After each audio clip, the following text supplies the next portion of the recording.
কাল একটা স্বপ্ন দেখে খুব চিন্তিত হয়ে আছি। কি করা যায় বলতো? আগে মহারাজ, আগে তো স্বপ্নটা শুনি, তারপর কি করা যায় সেটা ভাবা যাবে। হ্যাঁ, ঠিক ঠিক, আমি স্বপ্নটাই তো বলিনি। তাহলে শোনো সবাই, ভগবান আমাকে বললেন রাজ্যে সবাইকে কিছু খাবার জিনিস দান করতে, যাতে তারা খেয়ে খুশি হয়। কিন্তু সেটা যে কি তাই ভেবে পাচ্ছি না। মহারাজ, সামনেই বড়দিন, সাহেবরা সেদিন কেক খায়। আমরা যদি নগরের সবাইকে কেক বানিয়ে খাওয়াতে পারি তবে তারা খেয়ে খুশি হবে। এত কেক কোথায় পাওয়া যাবে মহারাজ? মহারাজ, আপনি কেকের ব্যাপারে উদ্বিগ্ন হবেন না, আমি জোগাড় করে দেব। এত হাঁস তুমি কোথায় পাবে? শেষে কি ঘোড়ার ডিম দিয়ে কেক বানাবে নাকি? হ্যাঁ, কি ব্যবস্থা হলো বলো তো? এখন তো কৃষ্ণনগরের সাহেব কম নেই, নবাব তাদের ব্যবসা করার অনুমতি দিয়েছেন, আর কেক বানাতে ওরা ওস্তাদ। তাই ওদের কাছ থেকেই কেক নেব। তাদের কেক খেতেও ভালো হবে, দেখতেও। আমাকে তো মহারাজ বেশ কিছু মোহর দিতে হবে, এত কেকের খরচা তো কম নয়। তুমি রাজকোষাগার থেকে যত খুশি মোহর নিয়ে যাও, দুদিনের মধ্যেই কেক কিন্তু আমার লাগবে।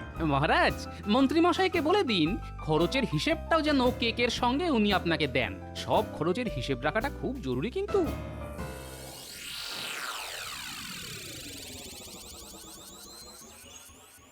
সাহেব, আমাদের কেক দাও, আমরাও কেক খাবো। নিশ্চয় নিশ্চয়, আমি তোমাদের জন্য ভালো কেক টুটেছি। এই নাও কেক। কি সুন্দর না? দেখতেই যদি এত ভালো হয় তাহলে খেতে নিশ্চয়ই আরো ভালো হবে। দাদু দিদাকে না দিয়ে তো খাওয়া উচিত হবে না রে। আমরা এই কেক আগে দাদুর বাড়ি নিয়ে যাই, কি বল? সেটাই ভালো হবে। চল কেক নিয়ে দাদু আর দিদাকে চমকে দিই।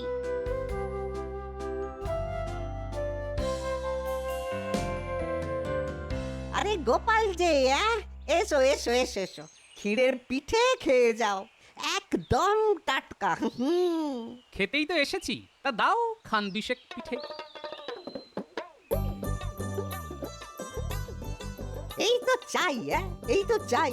লোকে যেখানে ওই পিঠে ছেড়ে কেক খাই কে জানে, তাও যদি টাটকা হতো। হ্যাঁ, এই সময় কেকের এত চাহিদা হয় যে সাহেবেরা পচা ডিম দিয়ে কেক বানায়, সস্তায়ও দেয়, লোকে সেটাই কিনে খায়। হ্যাঁ, একবার ওই মুখ দিয়ে দেখো খেয়ে, দুবার আর খেতে চাইবে না। হ্যাঁ, পচা ডিম মানে মন্ত্রী সস্তায় ওই ডিম দিয়ে তৈরি কেক নিয়ে যাবে, হ্যাঁ, আর বাকি মোহর নিজের কাছে রাখবে। তা যা বলেছো ভাই, কৃষ্ণনগরের মিষ্টি ছেড়ে লোকে এখন কেক খাচ্ছে। সত্যি কথা বলতে কি, নবাবের উচিতই হয়নি সাহেবদের এখানে ব্যবসা করার অনুমতি দেওয়া। এটা কিন্তু একদম ঠিক কথা বলেছো গোপাল। ওই তো একটা সাহেবের দোকান, গিয়ে কথা বলি। এমন দরদাম করবো না, সাহেব পালিয়ে বাঁচবে। আসুন আসুন, ভালো কেক লইয়া যান, নিজে খাইবেন অন্যকে খাওয়াইবেন। না না, আমি নিজে খেতে আসিনি, কেক নিয়ে যেতে এসেছি। বাহ বাহ, আপনি তো মশাই রাইস আদমি আছেন, তা কত কেক লাগিবে? ধরে নিন 500 কেক। 500 কেক, সেটা অনেক দাম পড়িয়া যাইবে। দাম পড়িয়া যাইবে মানে? এত কেক নেব তাও দাম পড়ে যাবে? এটা কৃষ্ণনগর, রসের জায়গা, এখানে ব্যবসা করতে গেলে দাম কম নিতে হবে, বুঝলে সাহেব? আমরা সারা বিশ্বে ব্যবসা করিয়া বেড়াই, আমাদের আপনি ব্যবসা শিখাইবেন?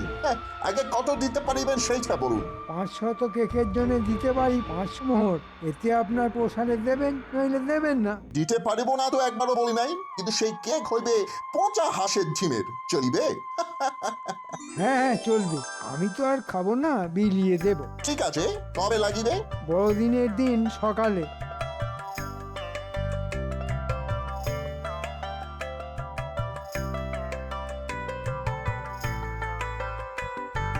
দাদু আর দিদা, তোমাদের জন্য একটা জিনিস এনেছি। কেক এনেছিস? খুব ভালো কথা, কিন্তু কেক কেন? তোরা তো ভোলা ময়রার দোকান থেকে রসের মিষ্টিও আনতে পারতি। আরে দাদু, ভোলা ময়রা তো সারা বছরই থাকবে, বড়দিনের কেক খাবে না? নাও দাদু, কেক খেয়ে দেখো। আমি তো কেক খেতে খুব একটা ভালোবাসি না, তাও তোরা এনেছিস, দে একটু খাই। দাঁড়াও, আমি মুখে পুড়ে দিচ্ছি। এই বাবা, একটা পচা পচা গন্ধ পাচ্ছি। খেতে মোটেই ভালো হয়নি। নেহাত তোরা এনেছিস তাই খেলাম।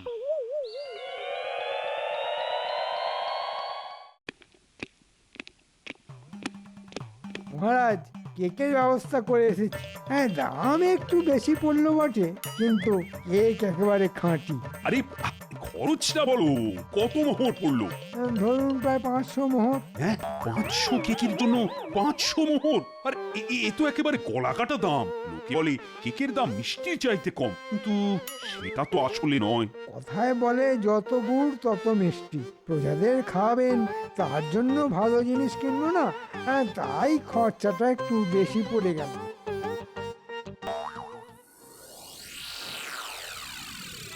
ওরে ওরে বাপ রে বাপ, গিন্নি গিন্নি পেটের ব্যথায় যে বিছানা থেকে উঠতে পারছি না।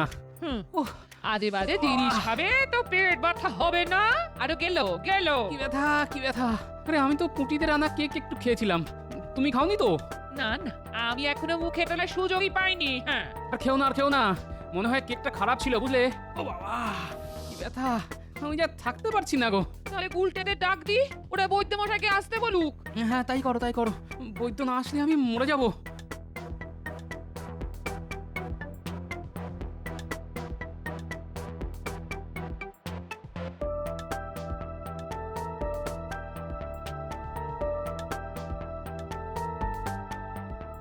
পেটে পেটে বিষ ঢুকেছে তোমার।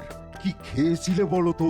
ওই বড়দিন উপলক্ষে পুটিরা একটা কেক নিয়ে এসেছিল, সেখান থেকে একটুখানি খেয়েছিলাম। সেখান থেকেই হয়েছে। কেন যে ওই পচা ডিমের কেক খেতে চাও জানি না বাবা। বিষাক্ত জিনিসের এক টুকরোই যথেষ্ট। গোপাল গোপাল, তুমি কিন্তু ওই কেক পেক আর খেতে যেও না। আর পুটি গুলটে তোদেরও বলছি, ওসব জিনিস খাওয়া ঠিক নয়, বুঝেছিস? শোন গুলটেন ন্যাপলা, তোরা যে দোকান থেকে কেক কিনেছিলি সেই দোকানের উপর নজর রাখিস। দেখবি কারা ঢুকলো আর কারা বেরোলো, বুঝলি?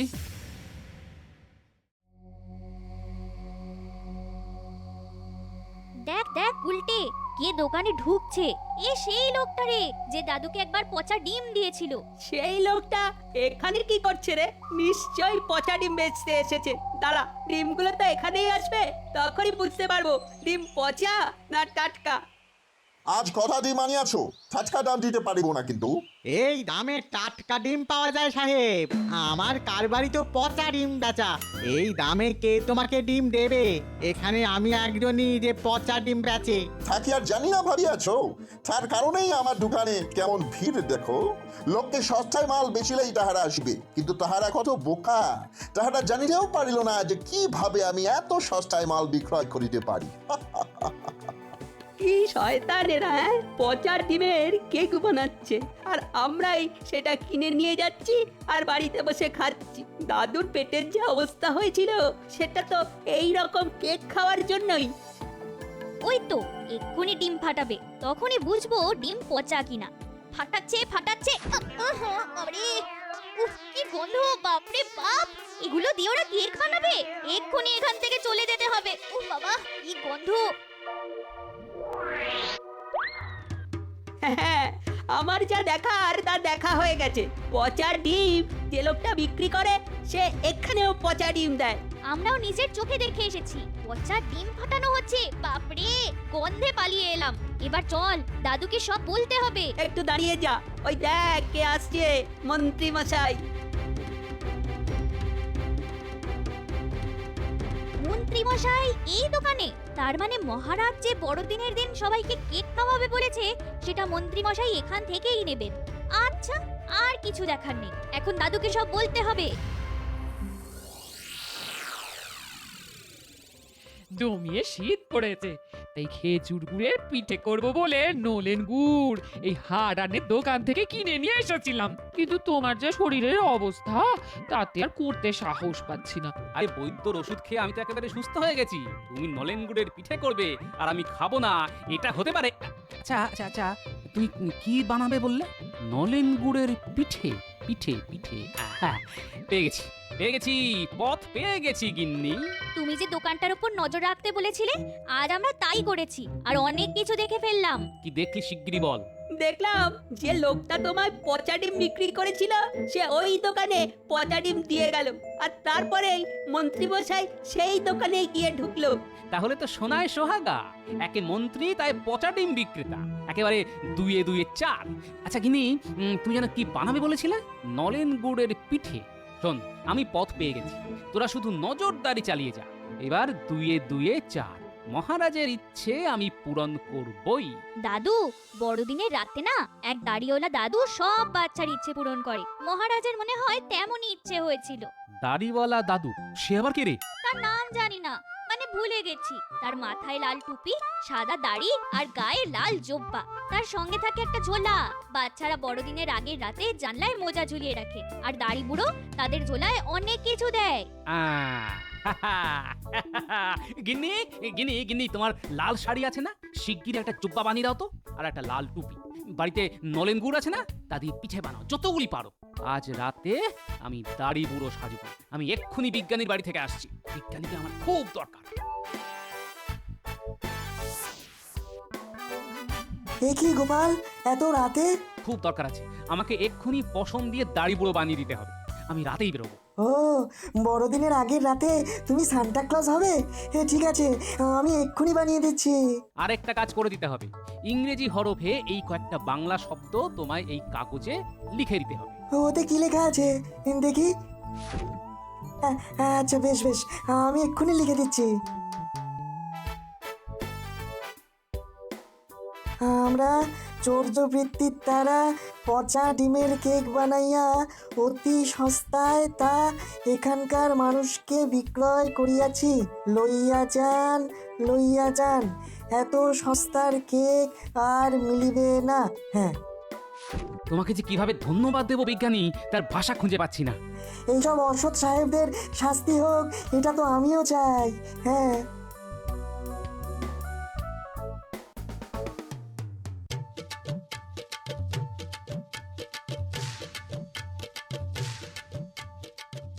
যাক, গিন্নি সময় মতো পিঠেগুলি ঝুলিতে দিয়ে দিয়েছি। ওই যে একটা বাড়ি, ওই বাড়িতে একটা বাচ্চা ছেলে থাকে। এই যে মোজা ঝুলিয়ে রেখেছে, দিলাম ওকে একটা পিঠে।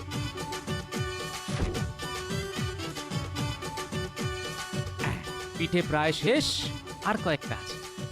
ওই তো বাড়িটা দেখা যাচ্ছে, ওখানে একটা বাচ্চা মিষ্টি ছেলে থাকে, তাকে দিয়ে আসি। সেটাও একটা মোজা ঝুলিয়ে রেখেছে, ওকে শেষ পিঠেটা দিয়ে দিলাম। এবার আমার আসল কাজটাই বাকি রয়ে গেছে, যাই কাজটা করে আসি।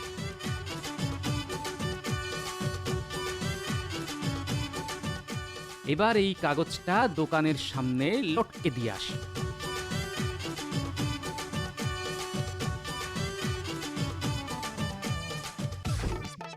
ব্যাস, এবার আমার কাজ শেষ। আমার দোকানের সামনে কে কি সব লিখে রাখা গেছে? নিশ্চয়ই সান্টা ক্লজ আমাদের আশীর্বাদ জানাই আছেন, কিন্তু এখন সময় নাই, রাজবাড়িতে কেক পৌঁছাইতে হইবে। আমি কেক লইয়া চলিলাম। মা মা দেখো, সেই দাড়ি বুড়ো একটা পিঠে রেখে গেছে। মা মা দেখো, মা দেখো। আমা, তাই তো, তাহলে এতদিনে দাড়ি বুড়ো তোর কথা শুনলো। ও বাবা দেখো, এক দাড়ি বুড়ো কি রেখে গেছে। ওরে বাবা, এই যে একটা পিঠে। বাবা, ও বাবা, দাড়ি বুড়ো কিন্তু সত্যিই এসেছিল, তাই না? না, আসলে এত রাতে পিঠে কে রেখে গেল? তার মানে দাড়ি বুড়ো আছে নিশ্চয়ই।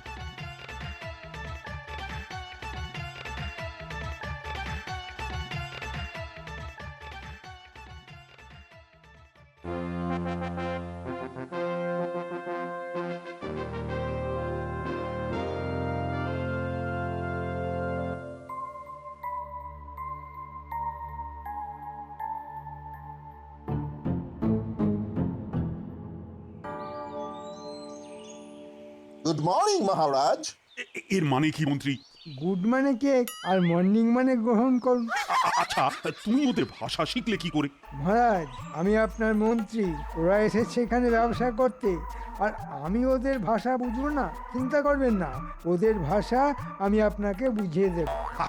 তোমাকে বুঝিয়ে দিতে হবে, আমি ওদের সাথে কথা বললেই শিখে যাব। তা সাহেব, এই গুড়গুলি আমি গ্রহণ করিলাম। মন্ত্রী, কাউকে বলো এই গুড়গুলি যেন ভালো কোন স্থানে রেখে দেয়। যথাজ্ঞা মহারাজ। মহারাজ, আমার লস হইয়া গেছে।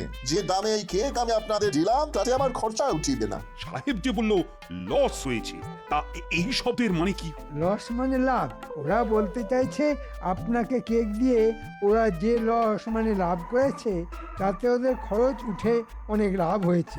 এই সাহেব এখন এখান থেকে কেটে পড়ো তো, আমাদের আরও কেক লাগতে পারে, লাগলে আমি গিয়ে খবর দেবো, যাও।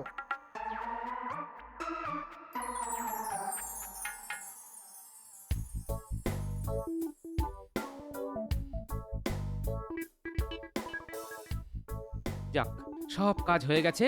সব বাচ্চাদের ঝোলায় ওদের দিদার বানানো পিঠে দিয়ে এসেছি। আমরাও পেয়েছি, তোমার জন্য বসে থাকতে থাকতে ঘুমিয়ে পড়েছিলাম। এবার যাওয়া যাক সেই সাহেবের দোকানে। তোরাও চল, মজা দেখতে পাবি।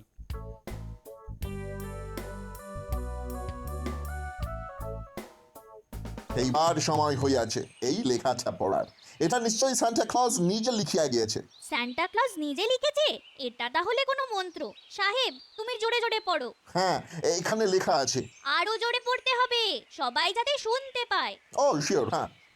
আমরা সূর্য বৃত্তির দ্বারা পচা ডিমের কেক বানাইয়া এখানকার মানুষকে সস্তায় বিক্রয় করিয়াছি। আসুন আসুন, সস্তায় পচা ডিমের কেক লইয়া যান। দেখলে দেখলে কিভাবে আমাদের ভালো কেক বানাবে বলে পচা ডিম খাইয়েছে। এদের ডিম খেয়েই আমি প্রায় মরণের মুখ থেকে ফিরে এসেছি। কেকগুলি ওদের মাথায় মাখাও, এমন ভাবে মাখাও যাতে আর চিনতেই না পারা যায়। আমি এই মাখানো শুরু করছি, সবাই দায়ী কর। এদেরকে খেয়েই আমার গিন্নি এখনো ছাদা থেকে নড়তে পারছে না। আমিও এই মাখানো শুরু করলাম। পুটি, গুলটে, নেপলা, তোরাও আচ্ছা করে এই সাহেবটাকে কেক মাখা। ওদের চালাকি আমরা বার করছি। মাখা মাখা, একেবারে মাখামাখি করেছে। শোন, আমি রাজবাড়ি যাচ্ছি, পেয়াদা বাড়তে বলছি। সাহেবকে কিন্তু তোরা ছাড়বি না।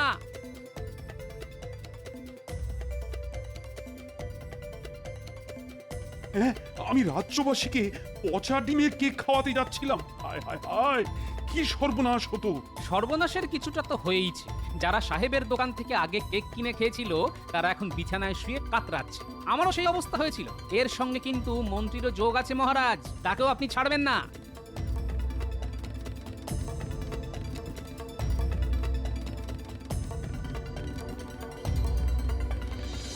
কেক মাখা অবস্থায় এইটাই সেই সাহেব?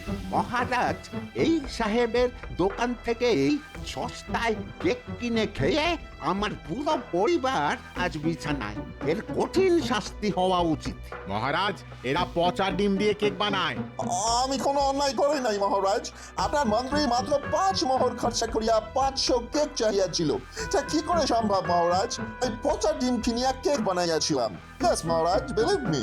সাহেবটাকে বাগানে নিয়ে যাও, ওখানে একটা গর্ত করা আছে সার তৈরির জন্য। সেখানে সাহেবটাকে নিয়ে গিয়ে ফেলো। তারপর তার উপরই ওরই বানানো কেক ঢালতে থাকো। আমি নবাবকে খবর দিচ্ছি যে তিনি যেন সাহেবটাকে ধরে নিয়ে যান। যাই, রাজবাড়ির দিকে যাই। এতক্ষণে সাহেব নিশ্চয়ই কেক দিয়ে গেছে।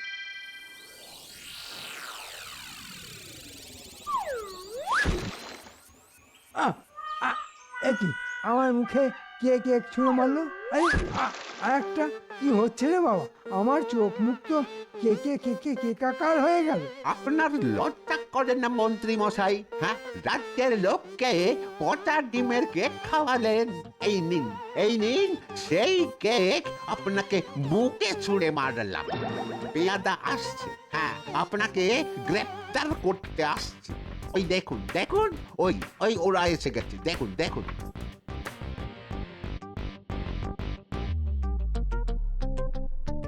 ছি ছি মন্ত্রী, তুমি সাহেবের সাথে হাত মিলিয়ে এই কাজ করেছো? আমি কি করলাম তাই তো বুঝতে পারছি না। ভাবিতেছ না 5 মোহরে 500 কেক কখনো সম্ভব হয়? হ্যাঁ, আমি তাই পচা ডিম দিয়া কেক বানাইয়াছি। তোমার ব্যবস্থা পরে হবে, কিন্তু গোপাল, আমি যে আজ সবাইকে কেক খাওয়াবো বলেছিলাম সেটার কি হবে বলো তো? সব ঠিক হয়ে যাবে মহারাজ, আপনি কিচ্ছু চিন্তা করবেন না। খালি কেকের বদলে পিঠে খাবে রাজ্যের লোক। আপনি আমায় কিছু মোহর দিন মহারাজ, আমি ভোলা ময়রার দোকান থেকে টাটকা পিঠে বানিয়ে এনে তা সবার ঘরে ঘরে পাঠিয়ে দেব।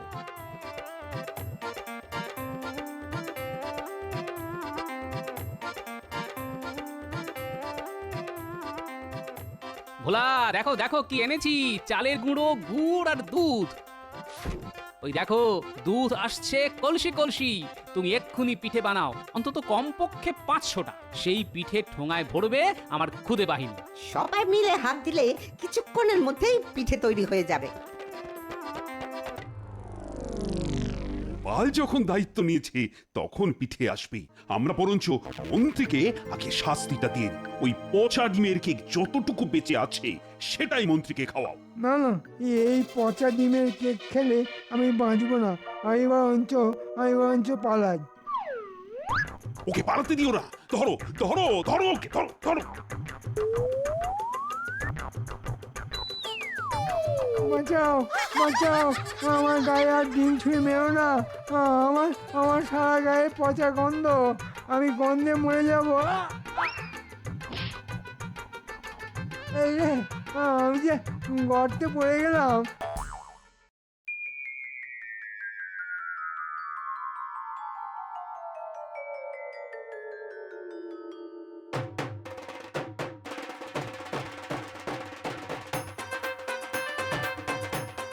এই নে, এই ঠোঙায় পিঠে আছে, তোরা সবাই মিলে দৌড় লাগা, প্রত্যেকটা বাড়িতে বাড়িতে এই ঠোঙা পৌঁছে দে, সবাই যেন পিঠে খেতে পারে। যাক, সবার হাতে হাতে পিঠে পৌঁছে গেছে মনে হচ্ছে। মহারাজের ইচ্ছে পূর্ণ হয়েছে। কেকের বদলে ভোলা ময়রার পিঠে। আহ, আমার একটা গান মনে পড়ে যাচ্ছে।